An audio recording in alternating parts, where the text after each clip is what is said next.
Welcome to a very special episode of Millennials to Millionaires. We have a very, very special guest. It's my brother from LA, Mr. 19 Keys. Welcome, my Sorry, brother. it's the God from LA, right? What happened? What did I do wrong? From Oakland. I apologize. Oakland, California, man. Oakland, California. Home of the Panthers, where Pac said he was from, man. You know what I'm talking about? The most revolutionary city in America, man, where we spark everything off. You know what I'm talking about? It used to be home of the Raiders until they moved. Yeah. But it's still home of 19 Keys. You know what I'm talking about? Say no more. Say no more. And home of the game. So if you know somebody from Oakland, then they probably well spoken. You know what I'm talking about? And no more. Listen, so I know you're used to high-level conversations. And I thought to myself, where's the highest level we could put a studio? We on the water. On the water. Have you done this before? You know what? I think this is the first. All right. I think this is a high level first. And it's in Toronto, it's only right. Yeah. And it's vibes. It's vibes, man. The energy is good out here. Listen, man, the summertime is when you want to be in the six. That's what y'all told me, and I came back for that. You know what I'm saying? Yeah. So, has it disappointed? Vibes. Not at all. All right. It was cold as hell last time. All right, say no more. All right, so listen, kicking it off, my first question for you. People compare you to this generation's Malcolm X. I don't know how you feel about that comparison, but my question for you is, do you ever feel like you're a target?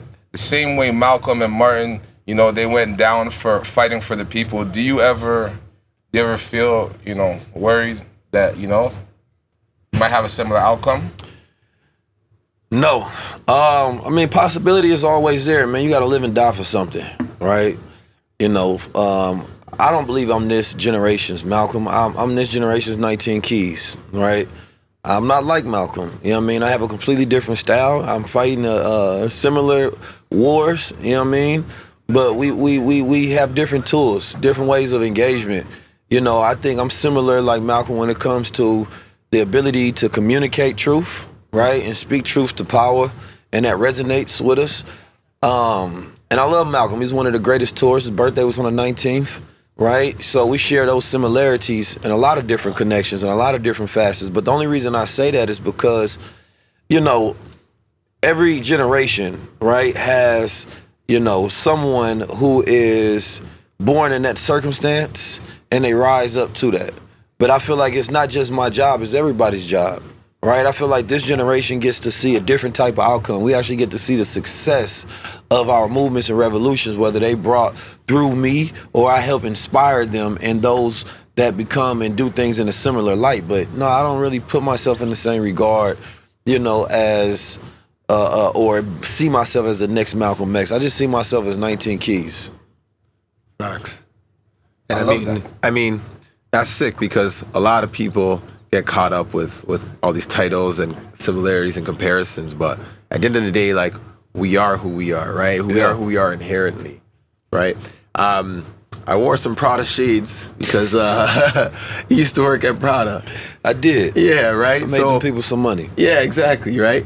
I wanted to ask, like, what was that defining moment, right? When you're working at Prada, you're like, you know what? I'm done with this. Like, I know my value. I know my value is much greater than being in this, you know, being in this box and serving, you know, somebody else. When did it click in? Prada got lucky, man. They got some time out of me. But I learned a lot while I was there. And it just got to a point where I learned as much as I possibly could. It wasn't nothing else they can teach me. It wasn't another dollar they can pay me for my time, right? It's like, it was a point in time where I remember I had a day off. And because of that day off, I had my clothing brand at the time, Musa Hill.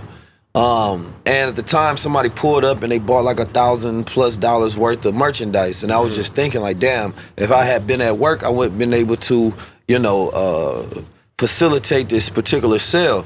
And if I wasn't able to facilitate this sale, then I can't make enough money to lead this job, right? So I just decided to take that leap. I decided to fire them and become my own boss and utilize the skills that I learned from them for myself. Yeah. Right? So, you know, our partnership, because I feel like jobs are partnerships at the same time, right? My partnership with Prada at that time made sense. But, you know, once I had a little more value, self-awareness, and experience, they couldn't afford me. So what do you think it is that keeps people stuck in a position like that, right? I know it has to do with someone's mentality and the way they see themselves, right? So what could people do in a similar situation to kind of get themselves out of that mentality where they can see more for themselves and do something greater than, you know, a retail job? A job is an opportunity. A job is an opportunity to stack up, right? To learn, right? To develop skills, network. Like when I was there, I'm speaking with people that are rich. I'm speaking with the wealthy, right? I got to meet foreign dignitaries, too, right? Yeah, and creating a network and connections. Facts. You know what I mean? Like these are connections that I'm not just gonna use in the store. I can use them outside the store. Gotcha. Right? So when you work in a job, you really getting on-job training, right? To develop skills for whatever you want to do as well. Yeah. But you have to have that intention built into that. So as you work in a job, you're saving up, you're stacking up, right? And you have something on the side that you're building until this thing that you're building on the side can become full-time to where it can pay your rent. So if you stack up your money, let's say that you can pay your rent for the next 6 months, right? Or let's say a year. I believe that's enough time. If you have something that's working, where you can put that time in, it should make enough money to start covering your rent to where you can start doing this full-time, right? Or you can pick up a skill on the side where you're doing something like investing, right? And investing, you don't have to fire your job. You taking that capital from that job and you allocating that into your portfolio. So now your money is making money versus you taking that money from the job and your hours only worth what they pay. Now your hours worth more because you take the knowledge and the skill and then you put that into, you know, stocks or whatever particular asset that you decide. And now that hour's worth more because you've added a skill set and some knowledge to it. That's so key, bro. No pun intended. No, You know what I'm talking about? no pun intended. So one of my boys I went to school with, Tory Lanez, the news just came out yesterday. Unfortunately, he's gonna do 10 years, you know, and I'm not asking whether you think he was guilty or not. My question is the oppression of a black man, you know what I'm saying? Because that's my brother. I went to school with him, and I know that he always had a dream of being independent. And I know that when he left his label and he got out of his deal, there was a target on his back, you know? How do you feel about the oppression of the black man today in 2023? But this is a very triggering conversation because when you automatically speak about Tory Lanez, it's a trigger for black men and women, right? It's a trigger for women because women go think about the protection of black women, the oppression of black women, and it becomes a versus, us versus them thing. And it becomes a divisive topic that emotionally triggers people based on their own trauma. Facts. Right? But then it's triggering for black men specifically when, you know, and there's so much nuance in this, and I'm gonna try to tighten this conversation and people can develop their own perspective and understand, and I can't say everything in this now, but you know, when we see each other lose, right, it's a trigger, right? When we see a black man get locked up, it's a trigger for whatever reason, especially in America. We see a black man in cuffs, no matter what it is, it's a trigger, right? And for men, you know, it's like when you see, Dr. Wesley gave a breakdown, when we see each other lose, it lowers our testosterone, right? When we see a man getting beat up, right, it increases fear, right? And testosterone, you need that for that allows you to go after things and be competitive and win and go through that process.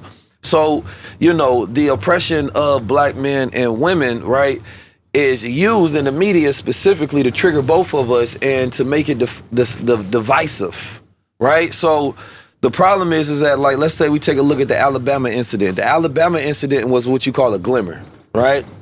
And a glimmer is something that creates a positive response in you, so it makes you feel safe, right? It allows your body to relax, right? So you see something that gives you literally a glimmer of hope, or a glimmer is like a light. So a trigger is something that does the opposite. It makes you feel unsafe, right? Anxiety, fear, it's a trauma response.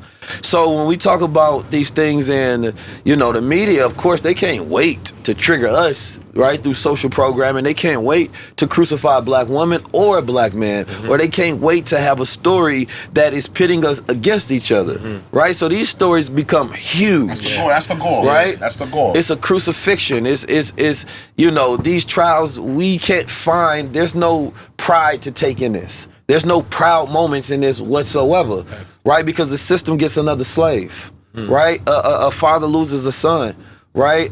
a son loses his father, Yeah. right? So, and then on the other side, there's black women that's been through real traumatic abuse, so they can only see the situation from one lens, right? So even having a conversation is triggering about this period, right? And we need more glimmers, right? When Tory Lanez was doing his thing, going independent, that's a glimmer. Right, we can connect to that. It makes us feel good because it's inspiring too. we get inspired. Yeah. So same thing with Nipsey Hussle. When Nipsey was doing it, everything he did was a glimmer. Like, man, we making them moves. But then when he got killed, that was a trigger. Right. So it's like, as black men, we know that we got to move smarter. We know that we starting from behind the 8 ball. Yeah, we already. know that when we do get into situations, it's not so much what we get into, is how we handle it. Right? And our response to it, because we're not going to get a fair shake. We deal with the injustice system, not the justice system. So anything that happens within the injustice system, I'm not proud of, right? Because it requires a completely different reform. It requires prison reform. It requires freedom reform. Because we talk about reforming the prisons, we have to reform the idea of freedom, right? And what that means to us. So, yeah, the topic of the oppression of the black man is just, to me, is just the history of America. That's what it's been. And, they said we're born to lose, but we're built to win, right? Nah, we born to win, you know what I mean? But the world is designed for us to lose. Thanks. What are your thoughts on monogamous relationships? And would you do business with a man that cheats on his wife? That's a question. That's a question because the reason I ask is because a man that cheats on a wife, the mother of his children, the woman maybe that have been the most loyal to him, taking care of his seed. Yeah. If he could do that to her in business, you think maybe he could betray you? I mean, ideally, a person. I think it's one of them like triggering topics, right? But in reality, yes. In reality, I say that because I was taught from Elijah Muhammad, you can do business with the white man, learn from him. You know what I'm saying? Like, business is business. I'm not going to get that close to people most of the time to even know about their personal life. Facts. So for me to say no would be hypocritical because I probably have already done business with people who've done that. Yeah. Right? I think what's important in business is contracts, right? I've had bad business partners. You know what I'm saying? And because I don't believe we had the contracts together and, we solidified the business in the right manner, right? That's why I got cheated in business, right? And I think that that's important, and I think that that does play to the character of the person that you're dealing with as a partner, right? Because that's the difference. You're talking about a partnership versus doing business with people. That's different. We do business all the time. We deal with a capitalist society, right? You do business with, the person that runs this boat. I don't know his personal life. Right? I don't know you all's personal life. I don't know most of people's personal life that I do exchange with. We go and buy stuff from Europeans all the time. I don't know what the hell they do. Yeah. Masochists, Satanists, all kind of stuff, right? Yeah. So I think the idea of, a person saying, no, I wouldn't do it, I think they're lying, right? Because we're already doing business with people all the time that do things that's probably against our moral codes. Now, would you get in business with them is different. Right? Would you start a business with them is different, right? And because usually when you go pick a business partner, you want to have the same morals, visions, and values. Because it's a marriage, essentially. Exactly.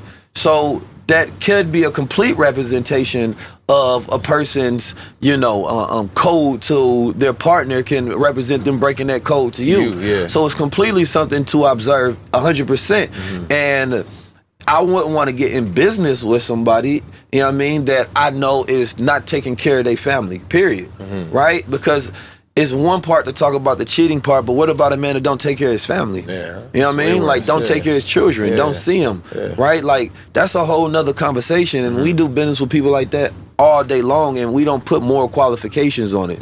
But when you go get in business with a person, you go merge you companies, you go invest in there, and you go take equity out their company. Yes, you need to know this person's personal life. You need to know all of that because, you are now attaching yourself to their reality. Yeah.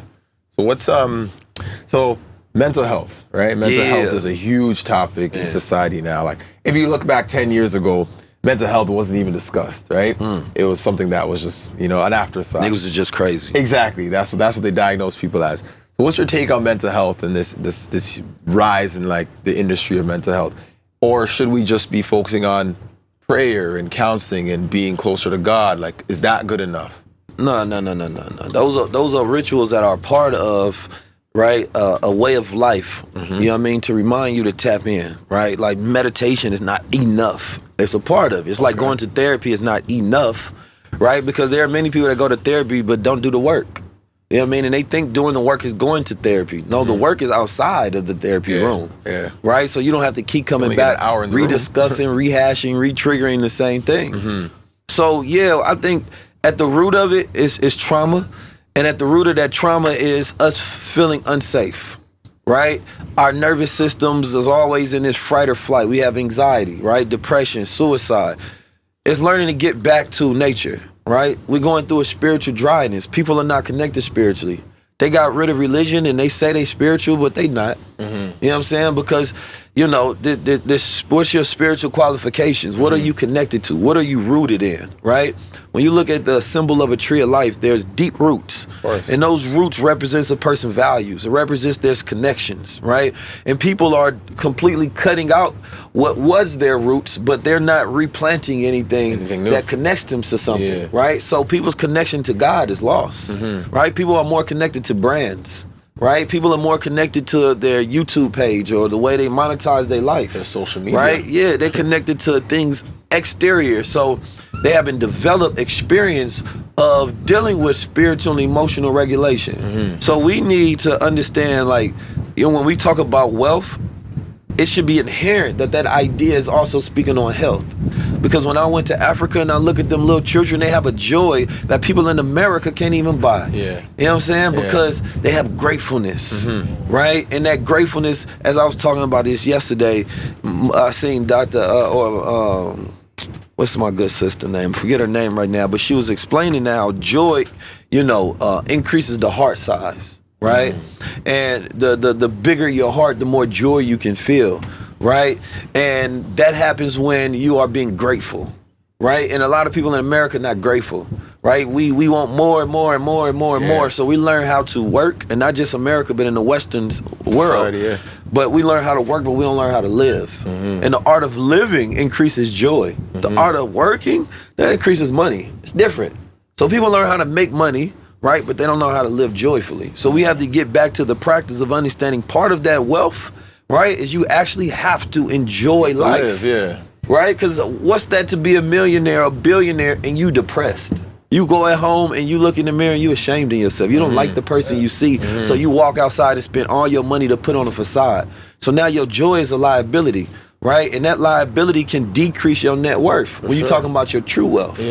Right? So that's a concept that I have a book coming out called Self-Wealth, and it speaks upon, you know, joy as an asset. Joy is an asset class. But if you are depressed, right, then that cancels out that money. So you're not worth anything. You're poor. But if you got that money and you got joy, man, you're richer than a man that has 10 million but is depressed. No, 100%. So as you know, like, we're in the real estate space. We're developing right now over 500 units. Y'all just said y'all was giving me a house out here, right? Yeah, of course. Come on. Thank you. You have to get a spot out. Keys, the deed, and everything. I appreciate y'all, man. The love out here is crazy. As long as we get you back out here more often, if that's what's going to take. I'm out here. If I got a second home, I'm going to treat it like, you feel me? Say no more. So we're developing, we're building, and obviously we trying to buy back the block. Or we're building. Don't sound like y'all trying. Sound like y'all doing it. We doing it. We doing it. We have 500 units right now, over 500 units under construction. Congratulations. We're building right now. Thank you, sir. My question is the importance of buying Black the Block and why it's taken us so long to be able to do it. Black Wall Street, they burned it down. Like, we were able to come up. We had, you know, mentors and OGs that were able to kind of show us what. But for development, there's no school for development. There's nowhere you can learn. It's passed down to you. So all these developers, it's their dad or their grandfather. They're inheriting companies. And it's passed down, right? But I can count on my hand the amount of Black developers that I know in Canada. And 2 of them are here. So what's the importance of buying back the block? What's taking us so long to be able to do this? Well, you know, we talk about wealth, we talk about assets, we talk about money, right? A lot of times people think about money, think about paper currency, right? In our culture, when historically, right, you got to look at our influences, right? As you just said, y'all had some mentors and some OGs who passed down the game. oftentimes the game is not passed down. So we don't look at that as the thing that we want to obtain, right? And when you don't have nothing, you go all for the shiny things that make you feel worth something, right? So when you don't look at, land as money, right? But land is money, right? Land is an asset, it's valuable, right? But we were taught to just look at the money as the value, not looking at what money buys as the value. Right? So we don't have a developer mindset, right? We have a renting mindset, we have a lease mindset, we have a consumer mindset. But once you talk about getting on the developing side, right? That requires a man to have vision, right? That requires a man to want power in his environment and ownership, right? And these are things that have been taken away from us, right, historically, because there was times that, yes, we were thinking about ownership in the 60s and the 50s and the 40s. When you talk about crack epidemics and you talk about gang wars and you talk about the turn that hip-hop has taken to where, we didn't hear it in the songs. You know what I mean? Go get your money and buy some land and redevelop. It's time for us to build, right? Those weren't the conversations. You know what I mean? Niggas rapped about the trap house way more than they rapped about owning houses, right? So that's what the labels want. Yeah. That's the narrative that they want to push out. That's what they know what I'm saying? So now we in this space where our generation is taking a look at all those things, and hindsight is 20/20 for us. Right, and we saying, no, why don't we own anything? How come I'm staying in the building and I'm always renting, and every time I rent, all my money? So you talking about, all right, I only have so much time on this planet Earth, and when I go work, I'm gonna get paid a certain amount of time for my money. For a certain amount of money for my time, right? So at the end of the day, I'm gonna take that check, and then that life energy that I just spent working for somebody else, and the money that I got that's supposed to be a representation of the value of my time, which is the value of my life, I'm taking a percentage of that and I'm giving it to somebody else's family that don't look like me, right? So now I'm working for somebody that don't look like me, and then I'm taking the money that they give me for my life and I'm giving it to another community, feeding their family, right? So our whole life is, our energy being drained for somebody else's power and wealth. And now we saying, wait a minute, because I tell people I don't teach financial literacy, I teach economic literacy, right? Understanding the economy and your position in the economy and how you're supposed to move. And we're in this transition phase where we can't afford to give our money away to nobody else. Look at what's happening in Africa. They decided we don't want to continue to give our resources to these neo-colonial powers. We don't longer want to allow them to come and abstract things from our land.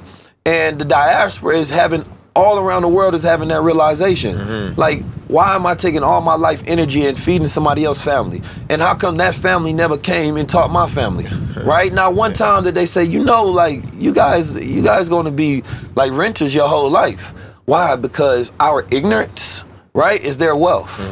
So as long as you don't know, as long as you don't have those principles and that's not built into your culture, we can continue to take advantage of you. If those people ever cared about Black America, if they ever cared about the diaspora, they would have taught us something, but they didn't. And that teaches you something. They're not your friend at all. Facts. But they know that, I'll be friendly to you because what you're doing for me is nice. I want to extract something out of you. Your ignorance and your culture keeps my family paid and eating and happy.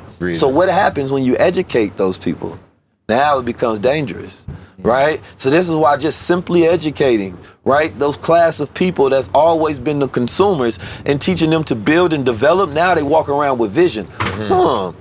I can look at this light and say, I can build something here. I was talking with my brother Freedom Jacob Caesar. He's a developer out there, right? He owned the hotel that we stayed at, and he talked about the principle of maximization. You taking an acre of land and you could build 100 units on that, right? But we don't think about that, right? So you talking about commercial or single family properties or whatever it is, but when you got vision, man, a person go take 1 acre and they can build upward, right? And their whole family can stay in there. But we don't think about maximization. So it's just changing the mindset and the conditions, because Black Wall Street was only one town they stopped. They flooded cities. There was only 60 plus towns. They make it seem like we just gave up then. We didn't.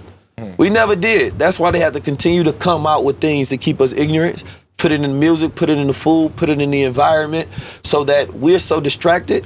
We always got these triggers, right?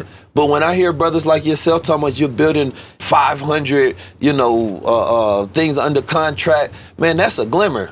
that makes me feel safe. That makes me feel good. That puts me in relaxation. Why? Because it gives me a vision for the future that things gonna be great.